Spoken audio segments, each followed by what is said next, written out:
মধ্যপ্রাচ্য সংঘাতের জেরে হরমুজ প্রণালী দিয়ে জাহাজ চলাচল সীমিত হওয়ায় ভেঙে পড়েছে বৈশ্বিক জ্বালানি সরবরাহ ব্যবস্থা। এতে প্রতিনিয়তই ওঠানামা করছে অপরিশোধিত তেলের দাম।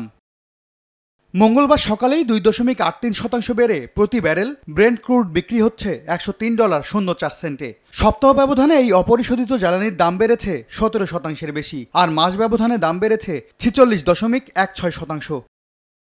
মার্কিন বাজার বিশ্লেষণকারী প্রতিষ্ঠান ট্রেডিং ইকোনমিক্সের তথ্য, একদিনে $2.62 বেড়ে প্রতি ব্যারেল ওয়েস্ট টেক্সাস ইন্টারমিডিয়েটের দাম পড়ছে $96.12। সপ্তাহ ব্যবধানে 14.91%, আর এক মাসে এই জ্বালানির দাম বেড়েছে 47.41%। অপরিশোধিত জ্বালানির দরের প্রভাব পড়েছে প্রাকৃতিক গ্যাসেও। প্রতি এমএমবিটিউর বর্তমান দাম পড়ছে $3। সপ্তাহ ব্যবধানে 0.34, আর মাস ব্যবধানে দাম বেড়েছে 0.64%। ট্রু 700 ppm আকিশ বসির গ্লাস কেনার আগে দেখে নিলেই জিতবেন।